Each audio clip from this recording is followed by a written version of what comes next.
Bismillahirrahmanirrahim. Alhamdulillahi rabbil alamin. Wassalatu wassalamu ala asyrafil anbiya wal mursalin wa ala alihi wa sahbihi ajma'in. Allahumma ja'al jama'ana huma wa tafarraqana min ba'dihi tafarraqan ma'suma wa la taj'al fina wa la minna syaqiyya wa la mahruma wa la matruda bi rahmatika ya arhamar rahimin.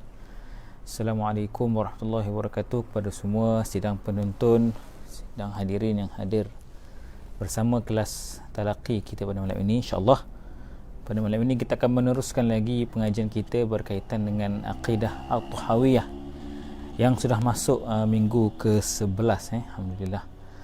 Jadi kita sudah hampir ke penghujung kita punya kelas. InsyaAllah moga-moga kita sempat menghabiskan dalam masa yang ditetapkan, insyaAllah.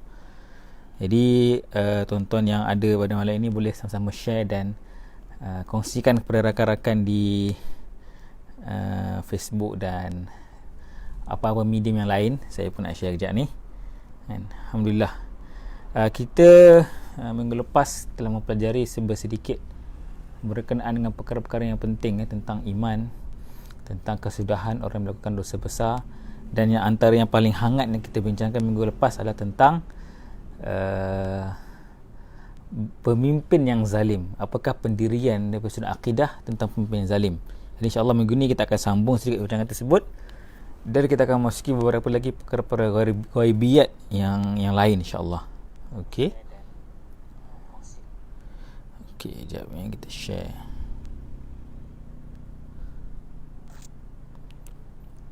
InsyaAllah kita mulakan pembacaan kita. Qala Imam At-Tahawi rahimahullah ta'ala wa nafa'ana bi'ulumihi fid daraini amin. Kita mulakan insyaAllah. Wa nattabi'u as-sunnata wal jama'ata wa najtanibu asy-syudzuza wal khilafa wal furqata wa nuhibbu ahlal adli wal amanati wa nubghidu ahlal jawri wal khiyanati wa naqulu Allahu a'lamu fi mashtabaha alaina ilmuhu. Yang bermaksud kami mengikut akidah Ahlus Sunnah wal Jamaah dan kami menjauhi akidah yang janggal, bertentangan dan perpecahan. Kami cinta kepada orang yang adil dan amanah, dan kami benci kepada orang yang zalim dan khianat.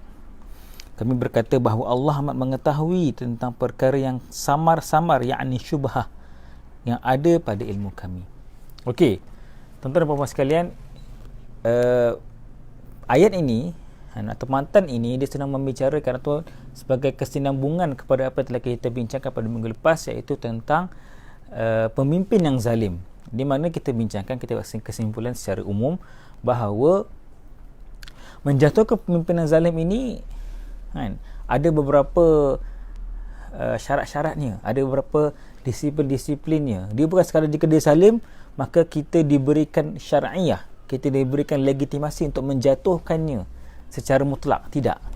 Jadi dia ada syarat-syarat dia ada kondisi-kondisi dia, dan dia ada beberapa disiplin-disiplin yang perlu kita patuhi, yang perlu kita perhalusi, supaya jika menjatuhkan pemimpin tersebut lebih banyak mafsadahnya daripada mengekalkannya, maka ketika itu syarak berdasarkan pendapat ramai ulama mujtahidin, syarak mengatakan lebih baik mengikutnya walaupun dia zalim.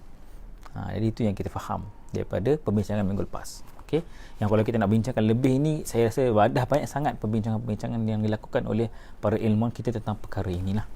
Okey, jadi kesinambungan yang dikata sini, kita mengikut Ahlus Sunnah wal Jamaah.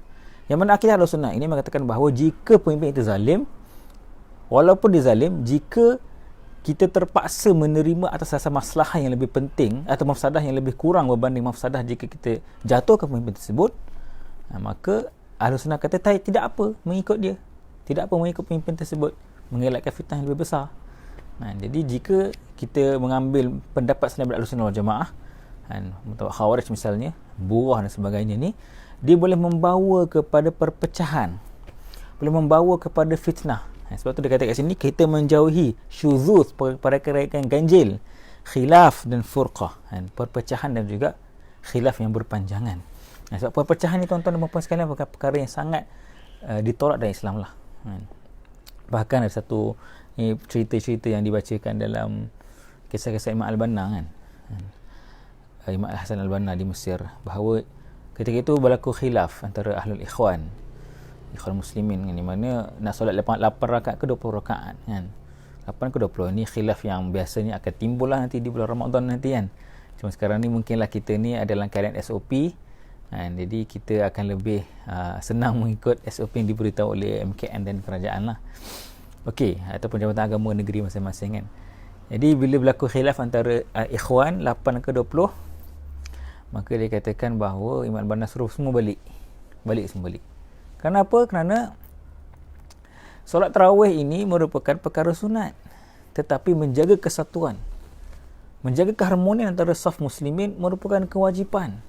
Jadi memelihara kesatuan dan memelihara keharmonian antara muslim itu lebih diutamakan berbanding solat tarawih. Ini kefahaman Al-Banna. Jadi berdasarkan ini, kefahaman kita patutnya sama kan. Jika pemimpin zalim dengan perpecahan yang tidak berkesudahan, nak pilih mana? Jadi di sini, jika ada keadaan inilah, jika pemimpin itu baik, apatah lagi kita patutnya berpegang kepada kepimpinan tersebut kan. Okey. Tetapi di sini Imam At-Tahawi menambah, dia kata wa nuhibbu ahlal adli wal amanah.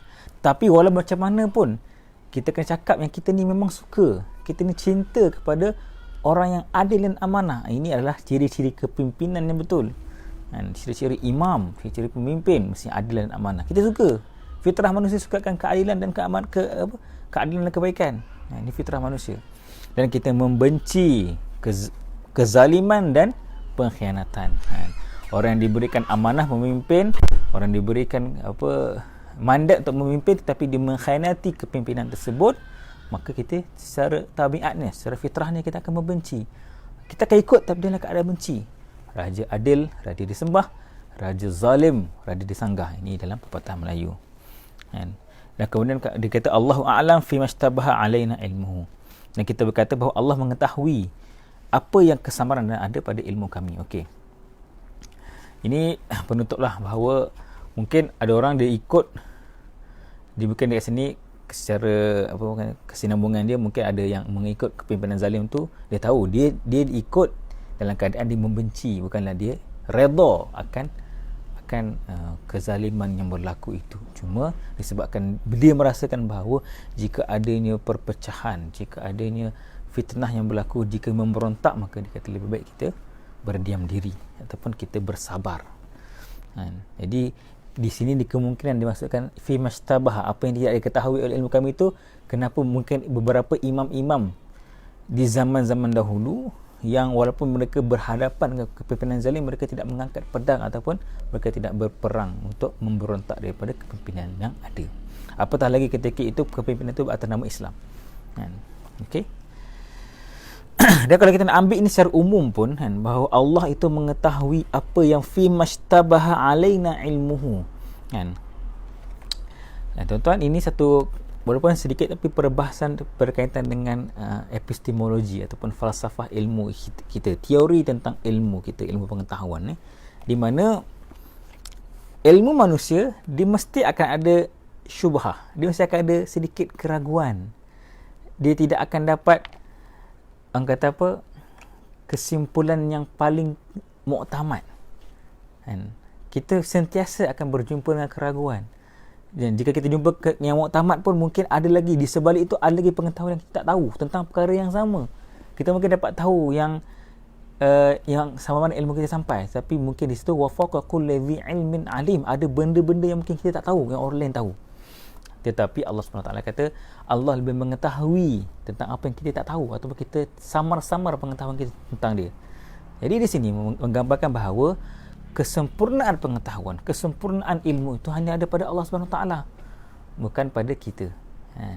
Kalau nak bincang tentang apakah beza ilmu dan makrifah, panjang nanti, tapi lebih kurang contohlah Allah lebih mengetahui, Allahu a'lam, Allah paling mengetahui daripada manusia. Okey, itu yang pertama lah. Okey, seterusnya, wa narul masha 'ala al-khuffaini fi as-safari wal hadari kama jaa fil athari wal hajj wal jihadu madiyani ma'a ulil amri minal muslimin barrihim wa fajirihim ila qiyamis sa'ah la yubtiluhuma syai'un wa la yanquduhuma. Kami berpendapat harus menyapu khuf semasa musafir dan bermukim seperti yang disebutkan dalam hadis. Okey. Tuan-tuan, tiba-tiba Imam At-Tahawi masuk tentang menyapu khuf menyapu khuf. Okey, saya kan dah pernah cakap minggu lepas dan pernah cakap pada awal-awal kelas dulu. Buku ini adalah buku tentang akidah, pembincangan akidah. Tapi tiba-tiba ada beberapa tempat yang Imam Tahawi cerita tentang perkara-perkara fiqh. Sebagai contoh, minggu lepas kita bincang tentang kepimpinan imamah. Hari ini ada pasal menyapu khuf pula. Menyapu khuf ni dalam bab taharah, dalam bab bersuci kan, dalam bab bersuci dalam bab fiqh lah. Tapi tiba ada cerita dalam ini. Kenapa? Kenapa tiba-tiba Imam Tahawi menceritakan tentang ini? Yang pertama, kerana ada pendapat bahawa mengatakan bahawa beberapa firqah dalam Islam seperti Syiah Rafidah, mereka mengatakan tidak harus untuk menyapu khuf ni, tidak harus menyapu khuf. Itu yang pertama. Bahkan ada cuba lagi beberapa kelompok-kelompok yang panggil ad-dahriyun ataupun ateis ni yang tidak percaya Tuhan ni, dia kata tak logik perbuatan menyapu khuf ni. Yang kotor tu belah bawah. Kan kalau kasut kita, khuf ni macam stokin kulit ataupun kasut kulit tu kan. Stokin kulit tu lah. Yang kotor tu belah bawah tapi sapu belah atas. Jadi macam tak logik lah. Jadi buat apa nak buat benda yang tak logik dan sebagainya. Jadi untuk benda ni dia macam dah dari satu perkara yang membezakan antara keimanan Ahlus Sunnah wal Jamaah dan selain daripada itu. Jadi sebab itu dimasukkan dalam bab akidah. Tu pendapat pertama. Pendapat kedua mengatakan bahawa perkara ini adalah perkara yang orang kata apa,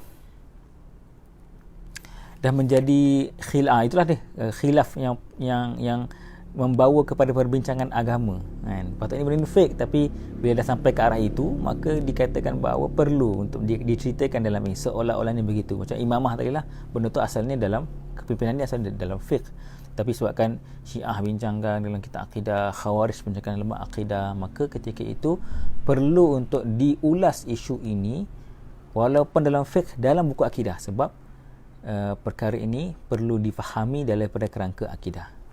Gitulah. Okey.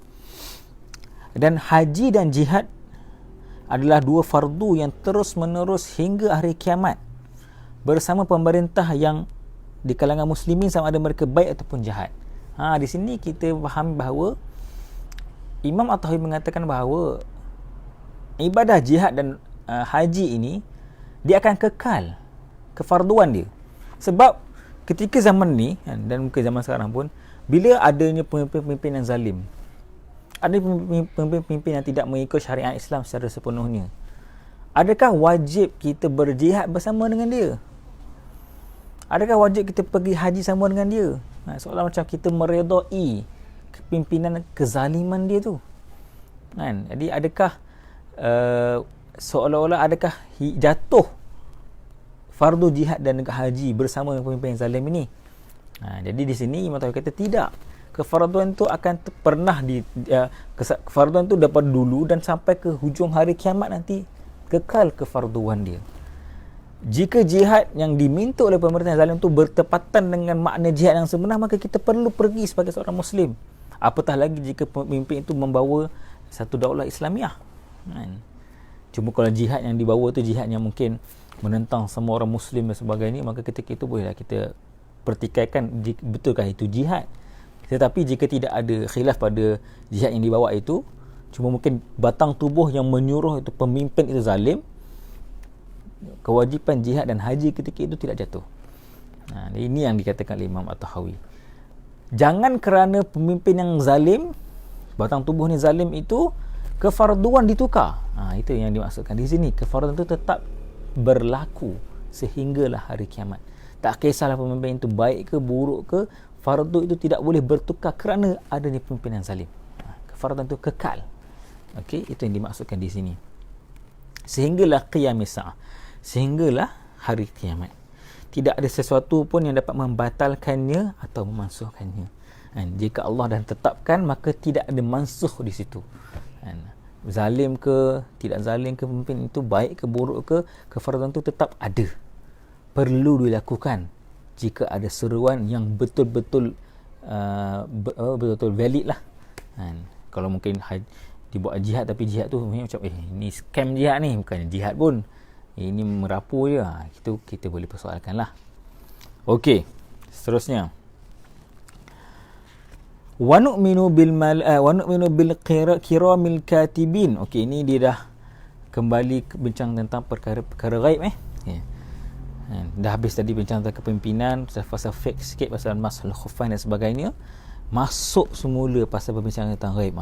Biasanya akidah ni hujung-hujung tu pasal perkara ghaib, ghaibiyat kita panggil. Wa nu'minu bil kiramil katibin fa innallaha qad ja'alahum alaina hafizin. Kami beriman terhadap malaikat yang mulia yang mencatat amalan manusia. Sesungguhnya Allah juga menjadikan malaikat untuk menjaga kita. Di sini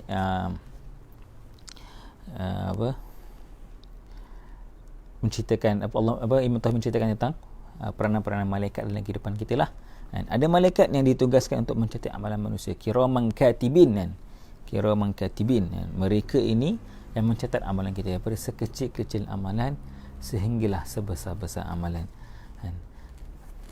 Ada satu pesanan oleh Luqman dalam surah Luqman kepada anak dia, sekecil-kecil misqal habbatin min khardalin fatakun fi sakhratin aw fis samawati aw fil ardi ya'ti biha Allah innallaha latifun khabir.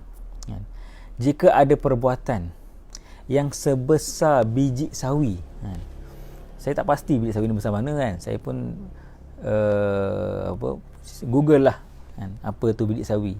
Besar dia macam besar lada hitam, kecil sangat kan. Jika lada hitam tu besar biji sawi tu ada di batu-batu, tersorot di batu-batu ataupun tersorot di bumi ni, langit ni, maksudnya besar ke kecil ke, Allah kata ya'ti bihallah, Allah akan datangkannya untuk dibalas dan diberikan ganjaran. Jika baik amalan tu walaupun kecil besar biji sawi tu lebih kurang lada hitam tu jika baik maka Allah akan balas dengan kebaikan, jika buruk Allah akan berikan balasan keburukan. Allah kata itulah balasan dia. Dan Allah kata innallaha latifun khabir, aku ini, Allah itu maha teliti lagi maha lembut. Maksudnya Allah teliti. Jika ada benda Allah tidak akan tinggalkan walaupun sekecil-kecil perbuatan kita di dunia, memberi minum kepada anjing, kepada kucing dan sebagainya, sekecil-kecil kot. Dia tak, bukannya boleh apa berterima kasih mana kita, tetapi inilah yang Allah akan kira walaupun kecil. Itu sebabkan malaikat-malaikat ini yang mencatat kepada amalan kita ni. Tuan-tuan, kita jangan lepaskan peluang-peluang kebaikan. Okey. Dan malaikat juga menjaga kita. Kita tak tahu Allah datangkan malaikat ni untuk menjaga kita. Kadang-kadang kita dihindarkan dari kemalangan, kita dihindarkan daripada anak ayah orang. Ini daripada Allah melalui malaikat. Okey. Wa nu'minu bimalakil mautil muwakkali biqabdi arwahil alamin. Kami beriman terhadap adanya malaikat maut yang disuruh mencabut roh-roh penduduk alam. Di sini Allah Nabi Tahawi mengatakan tentang antara fungsi malaikat juga mencabut roh ke semua makhluk di alam ini. Okey. Tuan-tuan, timbul persoalan. Dalam Quran ni Allah kata ada di ada yang dikatakan yang mencabut nyawa itu ataupun yang memberikan maut itu adalah malaikat. Contohnya Allah kata qul la tawaffakum malakul mautil ladzi wukila bikum thumma ila rabbikum turja'un. Katakanlah wahai Muhammad, malaikat maut akan mencabut nyawa kamu. Yang malaikat yang diwakilkan oleh Allah akan mencabut nyawa kamu, kemudian kamu akan dikembalikan kepada Tuhan kamu. Tapi ada ayat yang lain Allah kata Allah yatawaffal anfusa, Allah yang mencabut nyawa. Jadi yang mana? Kan? Ada kata kalau orang yang mungkin mencetek ilmu dia kata ni percanggahan dalam Quran. Ada kata Allah, ada kata malaikat maut. Mana yang cabut nyawa? Jadi siapa-siapa yang belajar bahasa Arab, yang belajar balaghah, dia akan faham. Allah telah memberikan kuasa untuk mencabut nyawa itu kepada malaikat. Bila kata Allah, maksudnya secara hakiki kuasa itu pada Allah. Tetapi dikatakan malaikat maut, itu sebab itu tugas dia yang diberikan oleh Allah. Wukila bikum, yang diwakilkan oleh Allah SWT. Jadi kita tak nampak perbezaan di situ. Okey. Jadi bukanlah malaikat ini ada kuasa mentadbir alam, tetapi malaikat ini telah menjadi hulu balang Allah dalam mentadbir alam. Maksudnya yang menjala, dia punya bendahara.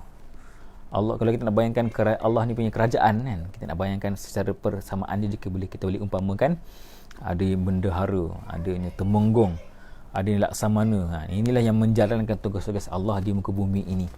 Allah boleh buat secara direct, tetapi Allah berikan malaikat sebagai tugasnya, sebagai menjalankan tugas di pihak Allah SWT. Okey, jadi tidak timbul mengatakan bahawa malaikat-malaikat ni ada kuasa tasarruful kaun ataupun mentadbir alam. Okey, persoalan satu di sini menarik sikit adalah tentang roh. Roh. Okey. Tentang roh ni satu perkara yang sangat menarik untuk kita bincang lah. Yang kita boleh ambil pengajaran dan ambil pedoman lah. Okey. Pertama sekali tuan-tuan dan puan-puan sekalian, roh ini merupakan satu perbincangan yang sangat tidak ada satu jawapan muktamad lah. Sehingga ke hari ini perbincangan tentang roh adalah perbincangan yang sangat-sangat besar, merentasi pelbagai khilaf dan perselisihan antara ulama Islam sendiri, apatah lagi dengan orang-orang luar ataupun orang-orang pemikir-pemikir barat dan sebagainya, pemikir-pemikir timur pun kan. Sebagai contoh, pertama sekali masa zaman Nabi SAW kan, zaman Nabi SAW, orang-orang Quraisy di Mekah ni, mereka ni bila nak memberikan syubhat, memberikan kesalahfahaman kepada Nabi Muhammad SAW, mereka ni tak ada ilmu, diorang tak ada kitab, tak ada apa. Jadi diorang tak tahu nak cakap apa, nak apa lagi diorang nak fitnah Nabi ni kan. Tak tahu nak fitnah apa. Jadi diorang wakilkan beberapa orang untuk pergi berjumpa dengan orang-orang Yahudi di Madinah. Ketika itu Nabi belum pindah lagi. Dia pergi jumpa di Yathrib lah ketika itu. Di Yathrib jumpa orang Yahudi, bagikan dia beberapa perkara-perkara yang dia boleh macam nak membahan lah ataupun mengenakan Nabi Muhammad SAW. Di antara soalan yang diorang dapat daripada Yahudi ni adalah soalan tentang roh. Tanyalah kepada Muhammad itu tentang roh, kata orang Yahudi. Jadi Quraisy pun bawa balik soalan tu kepada Nabi SAW di Mekah. Jadi ketika itu ditanya, wa yas'alunaka 'anir ruh. Mereka bertanya kepada Nabi Muhammad tentang roh. Sebab orang Yahudi ni dan orang Nasrani, tuan-tuan dan puan-puan sekalian, kalau kita baca diorang punya buku-buku, diorang memang sangat berbincang tentang perkara ni, roh ni. Tak ada jawapan. Tak ada jawapan yang tuntas, yang muktamad tentang roh. Apa itu roh? Apa fungsi roh dan sebagainya? Semuanya boleh beri pendapat dia. Jadi ketika Nabi SAW cakap, qulir ruhu min amri rabbi, katakanlah, Allah beritahu, roh itu urusan Tuhanku dan tidak akan diberikan ilmu melainkan sedikit sahaja. Jadi ini adalah jawapan yang betul-betul tepat. Sebab kalau Nabi kata tahu tentang roh, maka dia bukan Nabi. Sebab tidak, orang yang betul-betul tahu, orang yang betul-betul faham tentang perbincangan roh, dia tahu roh ni tidak ada jawapan yang muktamad. Jadi ini soalan-soalan ujian lah, soalan ujian kepada Nabi SAW. Bila Nabi berjaya lepas dengan selamatlah, sebab Nabi memang dapat wahyu kan. Okey, jadi saya pun ada berbincang dengan kawan-kawan, dengan ustaz kan, tentang roh ni. Dan antara yang kita bincang, kita dapat mungkin kesimpulan yang mudah lah, bukanlah kata ni muktamad, tetapi ni mungkin kita boleh buat perbincangan. Tapi ini yang kami dapat dan kami rasa boleh sesuai untuk dipasang-pasang. Tapi mungkin perbincangan tadi mungkin boleh diutarakan dalam komen dan sebagainya. Okey. Jadi ada tiga aspek dalam badan, ada tiga benda dalam badan kita, iaitu sama roh, ada akal, ada nafsu. Kita nak bincang tentang roh. Okey. Roh ini mewakili satu aspek yang kita panggil unsur-unsur ulwiyah, unsur-unsur samawiyah, unsur-unsur ketinggian, unsur-unsur ketinggian yang unsur-unsur kelangitan lah kita panggil, yang mana Allah memberikan kepada manusia. Dan nafsu ni pula unsur-unsur hayawaniyah, unsur-unsur sufliyah, unsur-unsur kehaiwanan, unsur-unsur yang rendah. Jadi nafsu nak makan, nak rehat, nak kepuasan nafsu, kepuasan seks dan sebagainya. Manakala roh pula nak ketinggian, nak martabat yang mulia, nak bertemu Tuhannya. Jadi di sini berlaku ni pertemuan antara nafsu dengan roh. Kan? Roh nak ketinggian, nafsu nak kerehatan. Bagaimana kita nak buat? Jadi kita nak umpamakan seolah-olah seorang yang nak menunggang kuda. Kan? Jika kuda tu umpama nafsu, penunggang tu umpama roh. Jika roh betul-betul dapat menunggang kuda dengan betul, dapat menjinakkan kuda mengikut tunggangan ataupun mengikut panduan roh yang menjadi penunggang kuda itu, maka ketika itu akan berjalan laju. Kan? Tapi bila roh tidak dapat menunggang kuda, kuda mengamuk, roh akan perlahan menuju ke destinasi. Kan? Nafsu entah ke mana, kuda entah ke mana. Tetapi jika roh itu dapat ditunggang, nafsu dapat ditunggang oleh kuda dengan betul, ditunggang oleh penunggang dengan baik, ketika itu roh dengan nafsu akan menuju Tuhan dia. Ketika itu kita panggil sebagai nafsul mutmainnah, nafsu yang tenang, nafsu yang telah mengikut acuan roh, dipandu oleh roh menuju Tuhan dia. Nafsu yang nafsu yang tidak ni namanya nafsu amarah bisu, nafsu yang nak buat jahat dia sebab tidak dijinakkan oleh penunggang dia. Jadi di sini kita perlu kuatkan roh kita. Kita perlu tinggikan kekuatan mentaliti roh kita. Datang dengan ilmu, dengan tazkiyatun nafs, dengan penyucian jiwa, ibadah khusus dan sebagainya. Inilah yang akan menguatkan roh, dan ketika roh itu kuat, maka dia akan mengawal nafsu. Di sini tuan-tuan adalah satu bentuk kenapa Ramadan datang kepada kita. Kan? Ramadan datang ni dia bukan sekadar datang dalam bentuk sekadar kata apa? Satu ritual ibadah semata-mata, tidak. Dia ada satu objektif ruhi untuk mengawal nafsu. Kan? Sebab apa tuan-tuan? Okey, kita ambil masa sikit. Okey. Sebab kalau kita lihat manusia kan, ataupun nafsu ni, pertama sekali Ramadan datang dalam keadaan kewajipan. Wajib buat. Nafsu manusia tak pernah suka kewajipan. Dia takkan suka kita wajib. Tak suka benda wajib. Contohlah, saya ni bekerja kan. Bos kata, okey, siapkan report ni hantar hujung minggu ni. Wajib hantar, dia kata. Okey. Kita pun risau, alamak, kena hantar hujung minggu ni. Kita pun dah tak boleh duduk diam lah. Kan? Aduh, kena hantar. So, kita stres. Nafsu tak suka. Cuba kalau bos kita kata macam ni, okey, siapkan report ni. Nak hantar tu tak kisahlah. Hantar ke tak hantar pun tak apa. Hantar okey, tak hantar pun okey. Kita pun betul juga kan. Tak takut, kita rasa relax. Sebab nafsu tak sukalah, dia tak suka kewajipan. Dia tak suka dipertanggungjawabkan dengan kewajipan. Dia tak suka ada benda yang kita kena buat, dia tak suka mas'uliyah itu. Sebab tu nafsu tak kisah. Jadi bila datang perintah berpuasa Ramadan, wajib, nafsu dah goyang. Wajib ni aduh berat. Okey. Satu. Yang kedua pula adalah berterusan selama 30 hari. Susah ni tuan-tuan. Kita ni kalau nak puasa sehari dan setahun, senang je, budak kecil boleh buat. Sehari je puasa. Boleh. Tak ada masalah. Sehari seminggu tak ada masalah.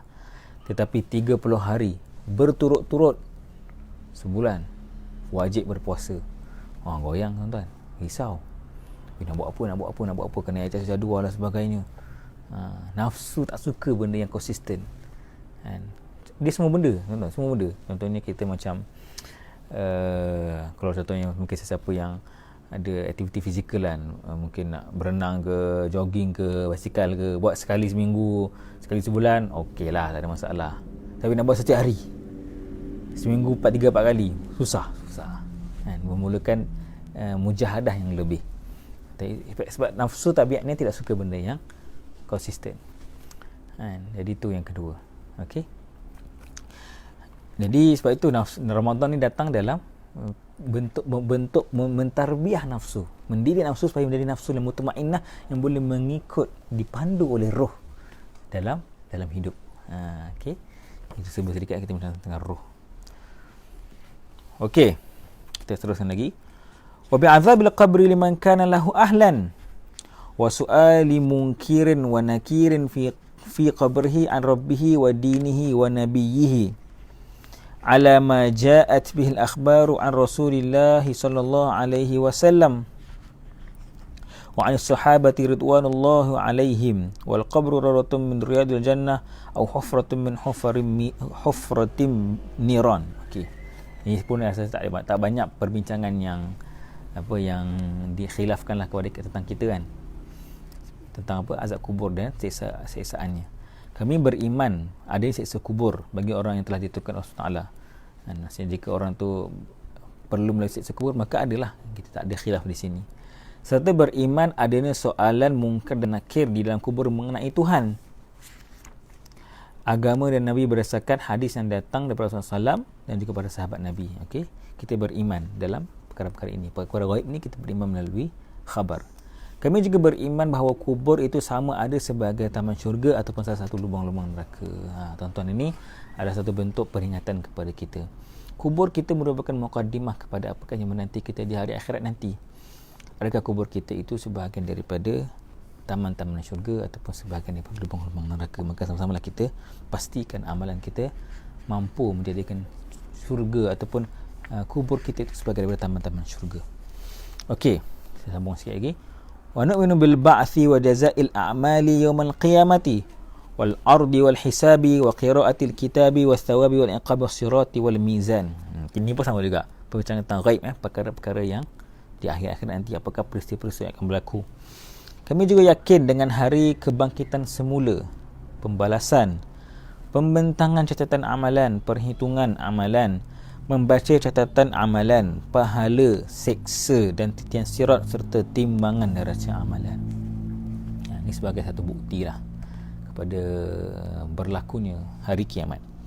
Dan di sinilah yang menjadi khilaf kepada bukan khilaf sebenarnya menjadi satu bentuk pembuktian kepada keadilan Allah SWT.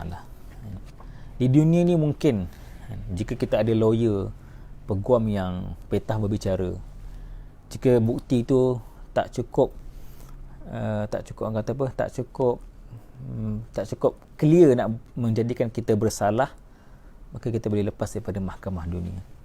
Tetapi di depan mahkamah Allah SWT dengan saksi-saksi malaikat yang mencatat amalan kita, kita tidak akan terlepas daripada apa-apa pun kesalahan dan juga kesilapan kita.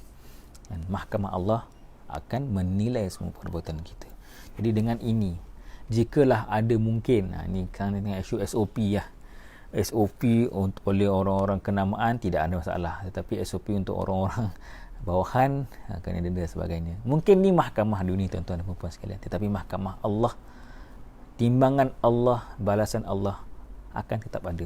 Jika mereka mungkin terlepas di dunia, maka ingatlah di hari akhirat nanti kesalahan, kesilapan mereka akan diadili. Kita berserah kepada Allah Taala.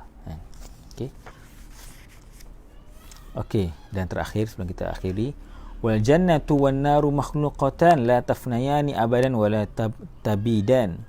Wa inna Allah Ta'ala khalaqal jannata wan nara qabla al-khalqi wa khalaqa lahuma ahlan.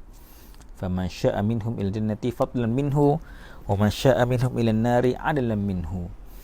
Wa kullun ya'malu lima qad furigha lahu wa sa'irun ila ma khuliqa lahu wal khairu wasyarru muqaddarani 'alal 'ibad. Syurga dan neraka adalah makhluk, kedua-duanya tidak musnah dan binasa.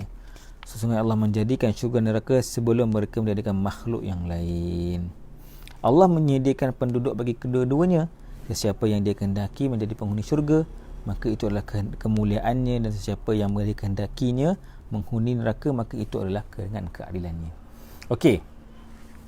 Jadi saya pernah cakap awal dulu kan. Saya pernah cakap dulu masa pencerahan tentang sifat Allah, bahawa antara benda yang Allah ciptakan tetapi dia adalah juga baqa. Dia tidak qadim tapi baqa. Dia ada permulaan tetapi dia tidak ada pengakhiran, iaitu syurga dan neraka. Syurga dan neraka ni dia adalah benda kekal. Walaupun dia tidak hancur, tapi dia tidak makhluk lah. Sebab kalau kata dia bukan makhluk, maka siapa yang ciptakan dia? So macam itulah lebih kurang. Jannah dan nar ni makhluk dan dia kekal. Walaupun Allah telah memberikan sifat kekal kepada kedua-duanya.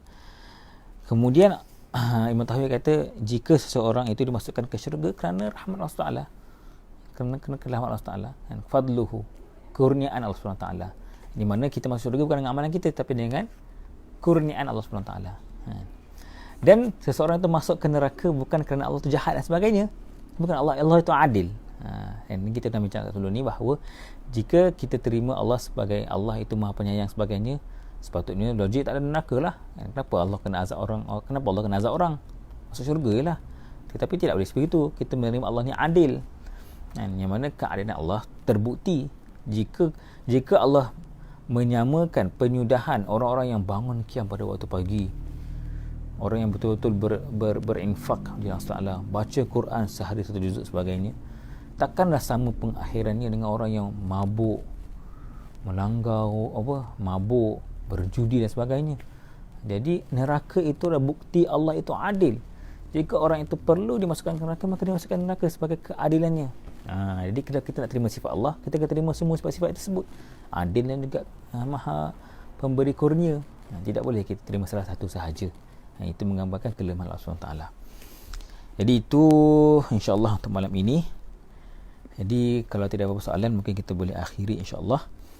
Dan insya-Allah pada minggu depan kita dah mula masuk bulan Ramadan. Di kelas kita insya-Allah akan diteruskan juga berdasarkan kepada makluman daripada penganjur Majlis Ulama Isma. Cuma kita akan adjust waktu ke pukul 6 petang insya-Allah. Jadi hari yang sama, hari Rabu, tetapi jam 6 petang insya-Allah kita akan teruskan kelas ini. Kita mungkin akan ambil setengah jam dalam 6.30 itu sebelum kita buat persiapan untuk berbuka. Jadi insya-Allah untuk sekali itu sahaja untuk malam ini. Jadi saya mengucapkan ribuan terima kasih dan insya-Allah sama-sama kita menyambut Ramadan yang akan datang ini dengan penuh keberkatan dan kemuliaannya. Allah Taala alam. Assalamualaikum warahmatullahi wabarakatuh.